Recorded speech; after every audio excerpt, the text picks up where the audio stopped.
So a week ago I posted a video and it got a lot of hate. My last video was the Mite Away Quick Strips result video with all the Varroa kill, and we killed a couple thousand Varroa, which I thought was a good thing. Turns out a lot of people don't like treating bees. That video plus the one before that where I decided to treat the bees was my two videos where I had the most people unsubscribe from my channel, which is just like totally silly. I don't understand. You know, we have different opinions. That's fine. Got a lot of hate in the comments. Actually had to block some people from commenting because the comments were just like mean and not helpful in any way and trollish. So just had to turn that off. So I apologize if you witnessed that, but I just that's not what I want this channel to be about. I am open to opinions. I'm open to feedback. I'm open to constructive criticism and education, but I am not open to being insulted and told that I don't understand natural selection or I don't understand science, that I should stick to just doing demonstration videos and not bother talking about anything scientific. Every single one of my beekeeping videos is labeled beginner or novice beekeeper, and I admit I am a novice. I am learning everything about beekeeping. I'm sharing everything I learn. I'm doing it all first time. Everything I do on this hive, it's the first time I've done it. So I am the first one to admit that I am a beginner, but I am open to other people's opinion. I might not take your opinion. I may not employ everybody's opinion, but I do like to hear all opinions, and I like to hear all different, viewpoints on things. I mean, that's how I learn. That's how you should learn, is hearing all sides of the argument, all sides, all opinions, and then doing your own research, and then deciding what's right for you.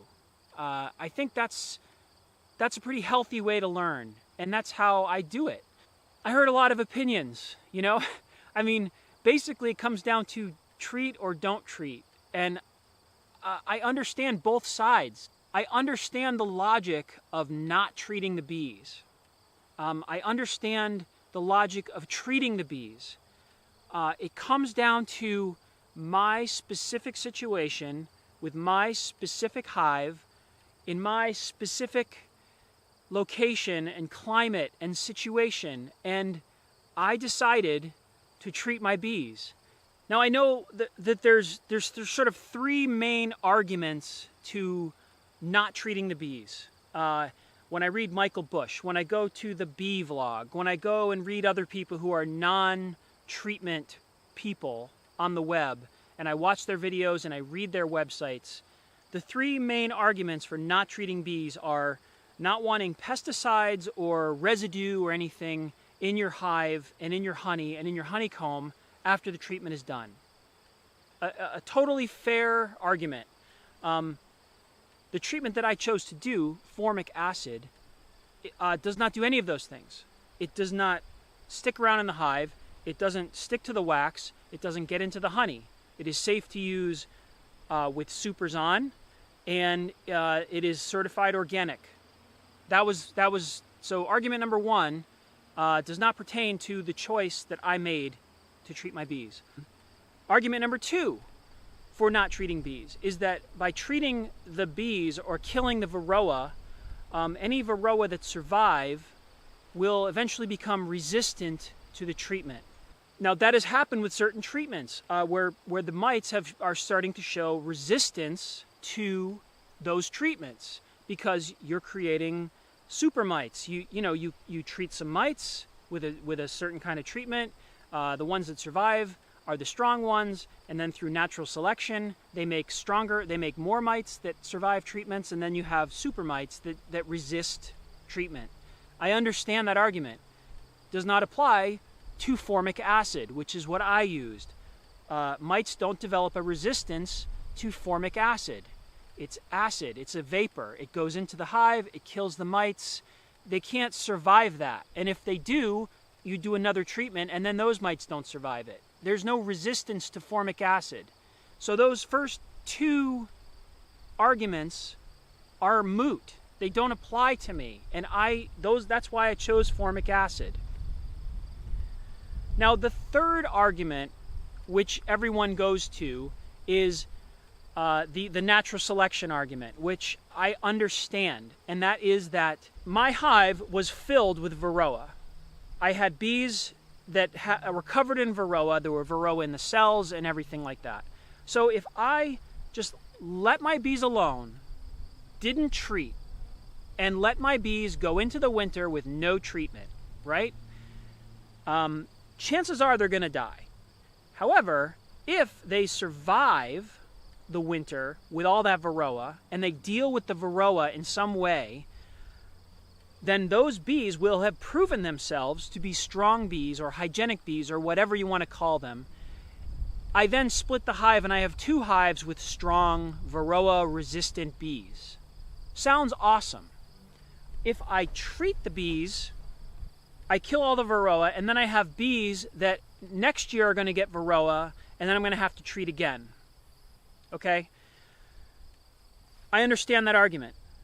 The situation there is that, so imagine yourself in imagine yourself as Michael Bush or the guy from the bee vlog, and you've got, say, 30 or 200 beehives, and you have a hive that is full of varroa, and you have a lot of other hives that are not full of varroa, and you have some bees that are hygienic bees and some bees that were a swarm and you don't know their genetics, and you just want to say, you know what, I'm just going to let that hive go and I'm going to see what happens. I have 30 other or 190 other hives that are probably going to make it. So it's good to just let those go and then use the hives you already have as survivor stock, and then you split those hives, right? It sounds great. And that argument makes a lot of sense for someone in that situation. Now, with me, I have one hive. I have one hive that I have been spending the last 4.5 months tending to, like almost daily, dealing with this hive and putting a lot of care and a lot of time and a lot of money and a lot of energy into this one hive. And I really want it to survive. So the natural selection argument makes sense to guys and gals that have dozens of hives and can afford to let 10% of their hives just die. And then those weak bees are gone, and then they won't reproduce, and then you can take the stronger bees and then reproduce the stronger bees. I have one hive, and I can't see letting this hive die, okay? I want this hive to live, just this one, okay? And I'm going to treat this one. I do plan on getting more hives down the road, and I've learned a lot this summer. When I got this hive, I didn't understand the importance of varroa-resistant bees. I figured I would get bees like everyone I know who gets bees, which is we go to this one supplier and we get our bees. I didn't know at the time that you could go out and get specific bees that have a gene in them that tends to clean varroa out of the hive. Now I know that. So my future hives, I'm going to source out bees that have that gene. I'm going to source out hygienic bees or bees that are more resistant to pests and diseases in my region. I'm going to source out bees that are local and are more winter hardy bees. And I know this now. So I know that in the future, my bees are going to be better bees. So it comes down to this. I want this hive to live. Okay? So I'm not saying that Michael Bush and the bee vlog guy are heartless and they just let their hives die and they don't care about their bees, because obviously they do care. But I don't want this hive to die. I have an emotional attachment to this particular hive, and I just want it to live. I want to experience the fall and wrapping this hive up for the winter and trying to make it survive through the winter. If anything, this hive is an experiment for me. It's an exercise. I want it to get through the winter. I want to experience the springtime, coming out in late winter and feeding my bees so that they have, they get a head start with brood, and that they can go out first thing in the spring and start pollinating my apple trees and pollinating my grapes and experiencing all my new wildflowers. I want to see that. I want to experience that. I don't want to just like cross my fingers and hope for the best, and maybe these guys make it through the winter and then come out and just have dead bees in the springtime and start from literally scratch with a new package again, right? Because that's what would happen.